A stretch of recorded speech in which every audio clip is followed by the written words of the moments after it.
Well, this is going to be another good race, I'm sure, here then for the Avon Tyres National Formula Ford 1600 Championship. This is their second race of the weekend, and their first one yesterday was won by Spike Colbecker, the American driver in the Ray, but the grid for this one is based indeed on that result yesterday as well. So Neil McLennan, who was second yesterday, will be second on the grid, with Aaron Johnson having, I think, his first podium of the year. Third place, he's the black car that will line up third on the grid. Then James Clark, then Rory Smith and Jonathan Brown, row 3, with Morgan Quinn and Max Marzarati on row 4. Jamie Thorburns on row 5, with Ross Martin, championship leader, had a moment yesterday, went off the road and could only finish in 10th. So he's one to watch then, car number 11 from the 5th row of the grid. Ready to go racing then, the second race of the weekend. 15 minutes of single-seater action gets underway now with a good start made by James Clark from the outside of row number 2, and he will immediately challenge for third place into the first corner. I think he's got third already and was diving to the inside of Neil McLennan into Paddock Hill Bend. How did that one shake out? I think Neil has held on to second position. That's Jamie Thorburn there, the number 50 car, into the through corner they go there, and it's side by side for the race lead, and Spike Colbecker having to get his elbows out to try and keep Neil McLennan at bay. McLennan runs out wide though, and that opens the door now for James Clark on the outside line into the Graham Hill Bend, the first left-hander on the lap. Then it's Aaron Johnson on the black machine, so he did lose that third place to James Clark at the start. And somehow, despite the jockeying for position, they are all through without tangling wheels and without making any contact through the first sequence of corners.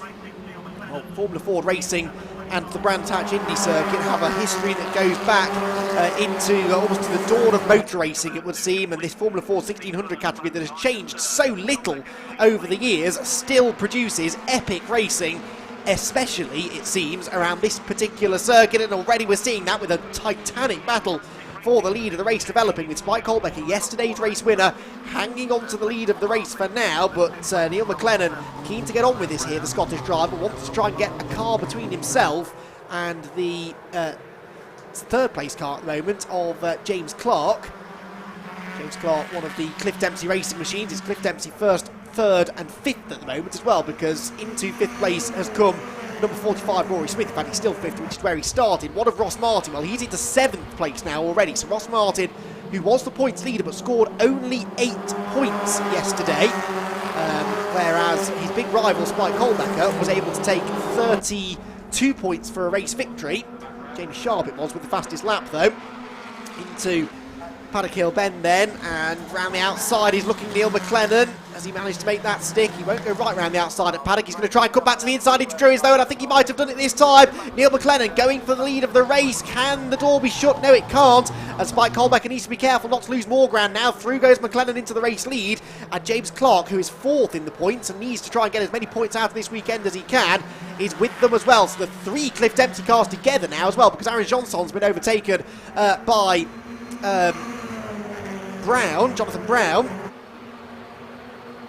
through Surtees, and this must be giving Cliff Dempsey himself an absolute heart attack down in the pit, seeing his 3 cars nose to tail. But they've been together at the front of the field most of the season. There's another place being lost for Johnson there, because that looks as though that's Rory Smith up the inside, and then Ross Martin, the white car, number 11, already starting to make good progress. He's almost pushing his way through here, following Jonathan Brown into Paddock Hill Bend on the inside line, and I think they both were able to go through. So that's 7th place now then for 5th place, sorry, now for Ross Martin.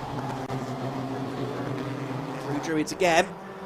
Martin now starting to, no, in fact he's still 6th, he's still behind Jonathan Brown then, so Brown, there's someone's transponder isn't working, I think, in amongst that group. As you can quite clearly see as they go down the Cooper Straight, the white car of Ross Martin there.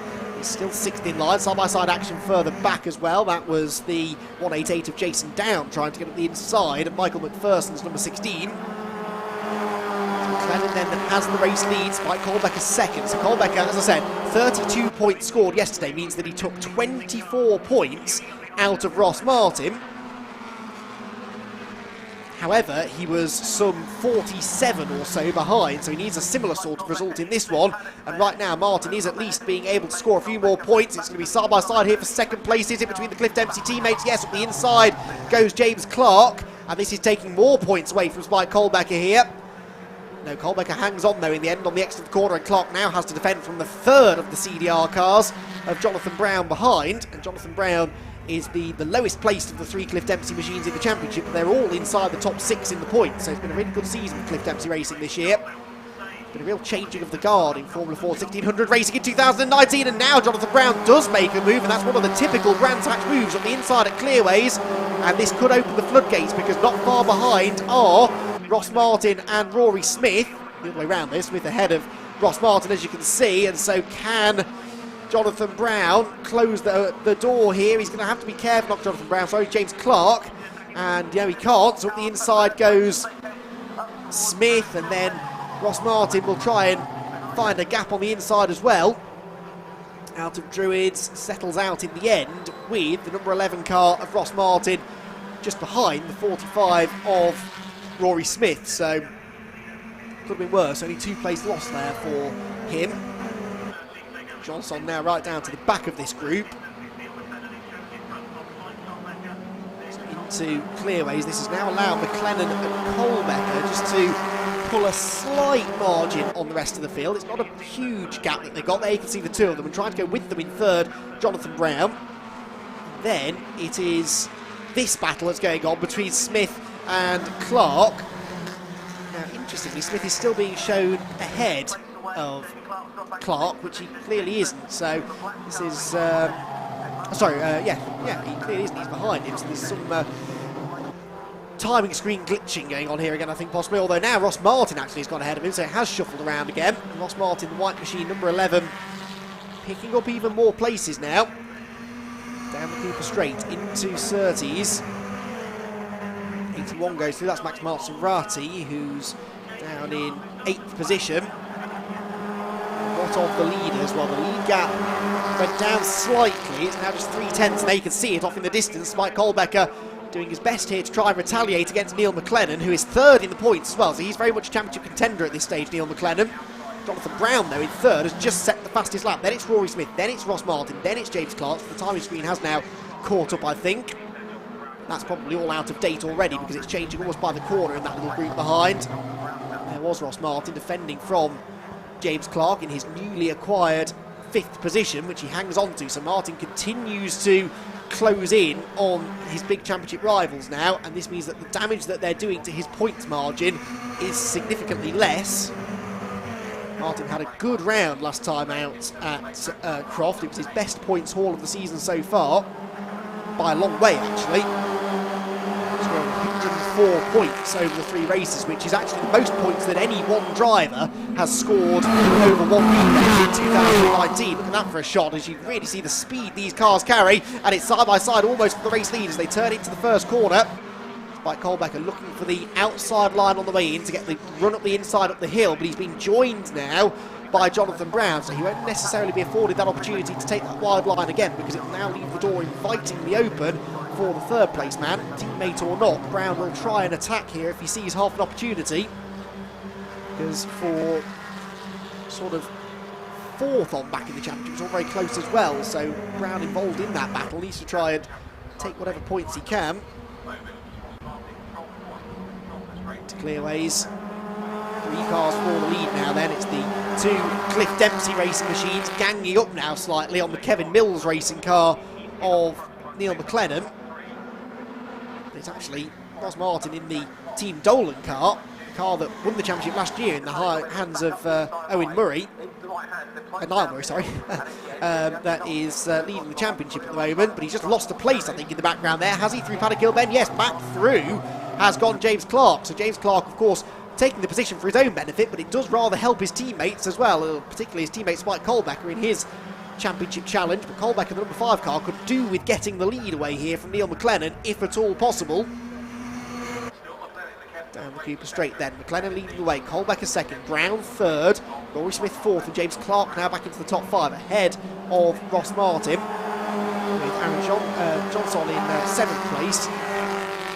8th place Maserati, 9th is Thorburn, McPherson rounding out the top 10, nose to tail as they come across the top finish line. In fact, it did look as there was almost contact there, and they're almost 3 abreast as they fan out into paddock. Through the dip, back up the hill, and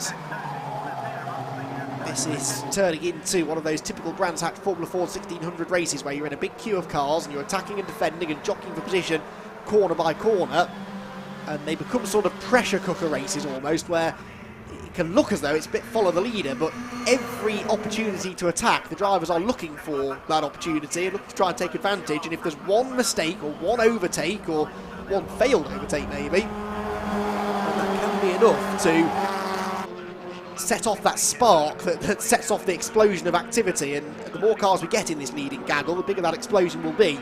And we are about to get a fourth car, I think, in the lead train, because Rory Smith is only 0.6 of a second behind now. Then this gaggle are scrapping for 8th position. That's Max Marzarati, the 81 car, with Jamie Thorburn, number 50, trying to get up the inside. And then Jamie Sharp, who's into the top 10 now at the expense of McPherson. Michael McPherson, that is. Jamie Sharp, former racer in the BRDC British Formula 4 Championship, has taken the step across into Formula 4 1600 racing and finding that it's no less competitive. And the Jamie Sharp driven machine, run by Team Dolan, 7th in the championship at the moment. He's down in 10th place in this race, having yesterday been a relatively late non-finisher. He goes on the inside of the Scottish driver Jamie Thorburn, though. Jamie Thorburn, in fact, goes very wide, off through the gravel trap, unfortunately, through clearways, and that will cost him a heap of places. Through has gone McPherson, through I think will also go Jason Down, and another car going past as well. That was he settled into 12th, excuse me, just ahead of number 88, Morgan Quinn, former Ginetta racer. With the leading quartet. Can we call them a quartet yet? Well, it's almost a sextet, isn't it? Because we've almost got Clark and Martin back with them. Ross Martin just doesn't seem to have the speed this weekend that he needs to be able to get the challenge for the podium finishes, which he's been so good at getting this year. Maserati now with the very rapid Jamie Sharp behind him. Sharp coming through from the back of the grid. So this has been a good run from 16th into 9th place now. James Clark sets a new fastest lap, the man in 5th place, and he's bringing Ross Martin with him onto the tail now of the leaders. So yeah, it's definitely 5 for the lead, and Martin, I think by the end of the lap, will be there too. By the time to get to Druids, he seems to be with them now. So 6 cars for the lead, 3.5 minutes to go. Typical Formula Ford action, this. Down into Graham Hill Bend. And along the Cooper Straight then. 1, 2, 3, 4, 5, 6 of them as one. 24-wheeled Formula Ford train works its way to the end of lap number 14. Yesterday's wet race, they got 15 laps in, so again you can see the increase in pace here. All side-by-side action there, and this is James Clark trying to go around the outside of Rory Smith. Now, could this open the door for Ross Martin? Maybe he gets his nose ahead on the outside line at the front of the field. It's side-by-side as well for 2nd place. No change in the order between these two, but what was going on between the Cliff Dempsey Racing teammates? Has Jonathan Brown just nicked 2nd place away from Spike Colbecker? Ooh, hard to tell the difference between them as they turn side-by-side into the corner. It's Brown on the outside line, though, and he'll have the inside line for Graham Hill Bend. And yes, he goes into 2nd place, and that was not in the script for Spike Colbecker. But as we made the point, Jonathan Brown's out there for his own benefit more than anybody else. He just needs to try and get whatever points he can. And he's into 2nd. Now, can he have a go at Neil McLennan? And maybe in a roundabout sort of way, that might benefit Spike Colbecker. Out of clearways again, and then behind them, this battle still raging between Rory Smith and James Clark. And James Clark, he is bump drafting him virtually across the line, and then there's a gap up the inside and he goes for it, and that was a really good move into Paddock Hill Bend. There's nothing really that Rory Smith could do to fend him off there, and Ross Martin needs to try and take advantage of the slight loss of momentum there for Smith, but he can't go around the outside at Druid. So again, no change then for Martin at least, but there is a change for 4th now. Cliff Dempsey cars once again running 2nd, 3rd and 4th. Ahead of the field, it's getting very, very close indeed. Look, McLennan defending the race lead through Surtees. He's starting to stack up a little bit behind him. That could yet bring James Clark into contention for a podium. I don't think we've had a Cliff Dempsey Racing lockout of the podium yet this year, but this is one of their best opportunities. The only person that's stopping them from doing that is Neil McLennan. But Neil is a very good defensive driver, and he's proving that now. Remember, he and Colbecker came into the weekend only a few points apart as well. Colbecker did beat him in yesterday's race, but only by 1 place, so he took another 5 points out of them. The gap that was 9 points, therefore, is now 14 between the pair in Colbacker's favour for second in the championship. So this is working out quite nicely for McLennan, especially if James Clark now finds a way past Spike Colbacker as well, which he's trying to do. Going to have one more lap after this one, and anything could yet happen in this very, very closely fought Avon Tyres National Formula 4 1600 Championship race. And the sideways man in fourth place, James Clark, really pushing the limits of what that car will do. You drive these cars essentially like a big go-kart, so you throw them into the corner as quickly as you can, but sometimes they don't quite stick. Right then, final lap of the race. McLennan leading the way. Jonathan Brown second, though, takes the wide line into paddock, trying to get that exit up the inside into Druids, but the gap is surely going to be closed. Yes, it is. McLennan then holds on to the lead for now. Nothing that Ross Martin seems able to do about Rory Smith, so looks as though sixth will be as good as it gets for the championship leader. Therefore, what Neil McLennan and Spike Colbacker can do in this race will prove to be even more pivotal. And again, McLennan's not particularly good off Graham Hill Bend, and so Brown thinks about pulling alongside, but Surtees is a single file corner realistically. There's no way through. What about clearways? Does he fire one up the inside? No, second place is still better than ending with a broken car. And so I think this is likely to be how it stays to the flag. It will be a bit of a drag race to the line, and these cars do slipstream well, but I don't think McLennan will be beaten, or will he? They're going to be side by side at the line, but no, Neil McLennan hangs on and takes the victory by less than a tenth of a second. 0.096 was the margin at the flag. McLennan wins it then. Brown second, Colbacker third, Clark in fourth, and then Rory Smith, fifth, and Ross Martin comes home in sixth position. Seventh is Aaron Johnson, eighth Jamie Sharp, ninth Max Maserati, and 10th Jamie Thorburn after his off. So, points-wise then, Neil McLennan takes the victory. The fastest lap went to James Clark though, so that doesn't particularly affect our top three in the championship. So that means that McLennan will take another 32 points, which means he's scored 59 so far this weekend. Ross Martin, meanwhile, finishes down in sixth position and will score just 18 points, which means that he has scored 26 this weekend, which by my maths, rough maths, means that that's a 33-point gain for McLennan thus far this weekend. And he came into the weekend about 46 behind, so there might only be about 13 points in it now between the top two in the championship, but we'll work out where Spike Colbacker comes into that in a moment. First of all, confirmation of the result, then McLennan wins it by less than a tenth over Jonathan Brown in second, Colbacker third, then Clark fourth. Top four covered by less than 3.5 tenths. That's how close it was. Rory Smith was a bit further back in fifth with Ross Martin right on his tail. Seventh place for Aaron Johnson, eighth for Jamie Sharp, ninth Max Maserati, and rounding out the top 10 was Jamie Thorburn. Outside the top 10, Morgan Quinn was 11th and the top rookie in the race. Jason Down was 12th, Adam Quartermain 13th, Scott Huntley was another rookie, he was 14th with Henry Chart. Nicole Woods rounding out the finishers, and Michael McPherson unfortunately went missing somewhere in the final 5 laps. I think he came into the pit lane to retire. So just to complete my calculations, which I am doing on the fly here, so apologies if this is all completely wrong. Spike Colbacker then ended up third, scored 24 points for his troubles, which means he scored 56 this weekend, only 3 less than Neil McLennan.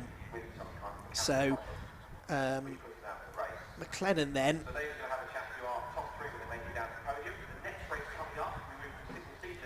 316, I reckon, that Neil McLennan's on now. And then Ross Martin, as I said, has scored 26 points this weekend. That puts him on to 339.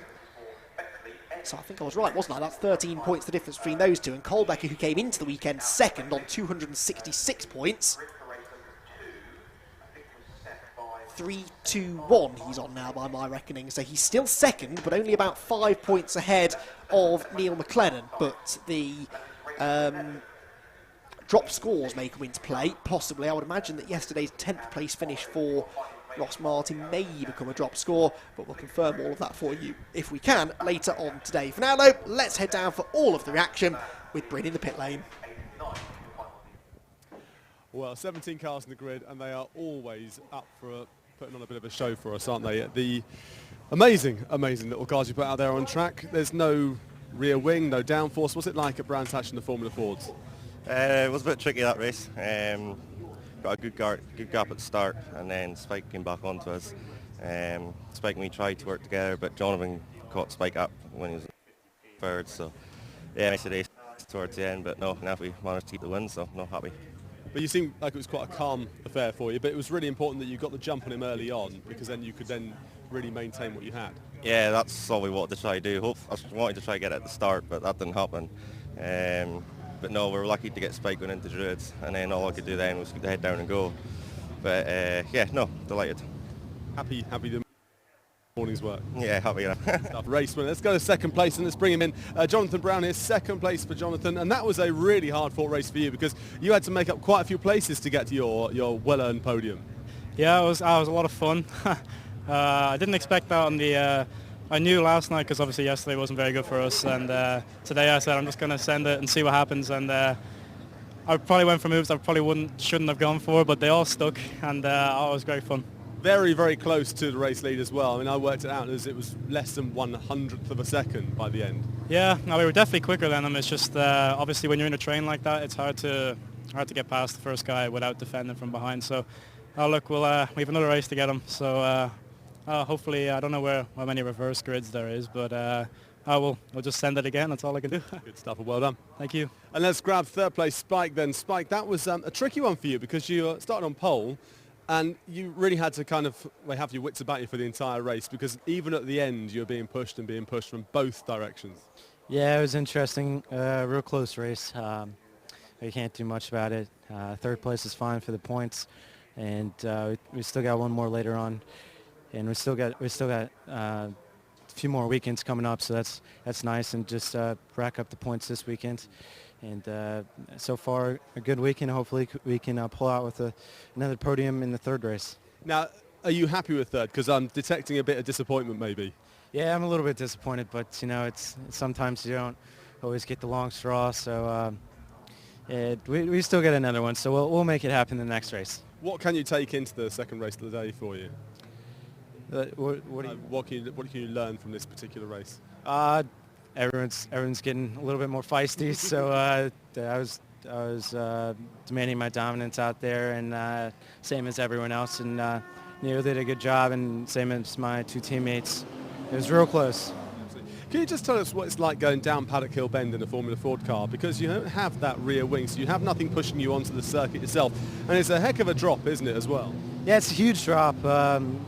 You kind of have to throw it in there sideways, and just use the rear end and the throttle to push the car into the ground. That's pretty much your downforce, your throttle is. But there was a little bit less grip than yesterday in practice day, so that was interesting, trying to get used to it.